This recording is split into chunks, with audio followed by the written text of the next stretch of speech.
So, Blackstone, the titan of private equity, just made waves with an announcement that's shaking the real estate world. They're limiting withdrawals from their $70 billion real estate income trust, a fund that's become a favorite among wealthy investors. Why? Well, redemption requests from investors have spiked to unprecedented levels.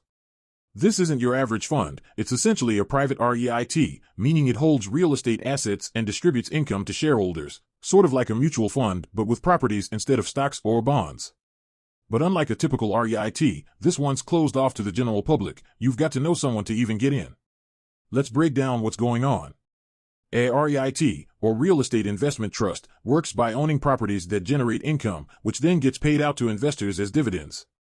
Here's the key: REITs dodge corporate taxes by distributing at least 90% of their taxable earnings to shareholders.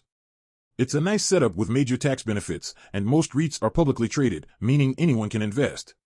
But Blackstone's REIT is private, making it exclusive and supposedly more stable, until now. Recently, Blackstone reported that redemption requests for this fund exceeded their limit of 5% of assets for the quarter. When wealthy investors start pulling their money out of a $70 billion fund, you know there's trouble brewing.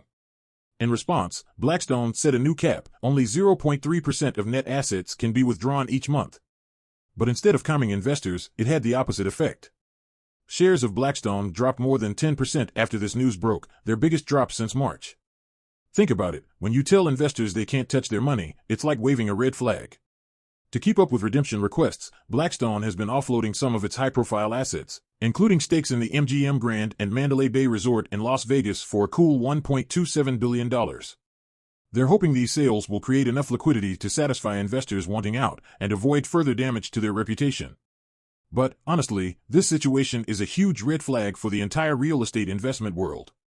Consider this: Blackstone's REIT holds a diverse range of properties, from warehouses and apartment complexes to hotels, casinos, and office buildings. And yet, they're facing a liquidity crunch. This speaks volumes about the state of the real estate market. If the best in the business is struggling to meet redemption requests, what does that say about the rest of the industry? Now, Blackstone's situation is a rare but telling case. Private REITs have built-in withdrawal limits to prevent panic selling, which could force properties to be liquidated quickly at low prices. Normally, these funds allow 2% of assets to be withdrawn monthly, with a 5% limit per quarter. But in October alone, Blackstone received $1.8 billion in redemption requests, which is 2.7% of their net assets. The same thing happened in November and December, meaning the fund hit its redemption limits 3 months in a row. If a giant like Blackstone is seeing consistent, high redemption requests, it signals something deeper in the real estate market. This REIT, specifically, is heavily invested in U.S. apartments, making it a pretty good indicator of the housing market. And if Blackstone's fund is struggling, it's a strong sign that the housing market may be heading for rough waters. With interest rates on the rise, borrowing is getting pricier, meaning there's less cash circulating.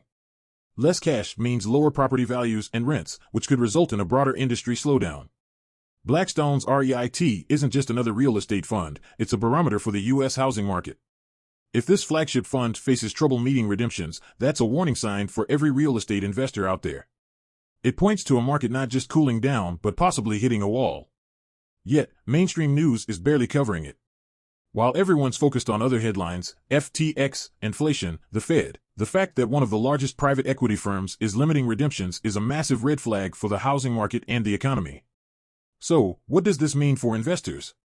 For one, be cautious of real estate investments right now, especially those heavily leveraged or dependent on low interest rates.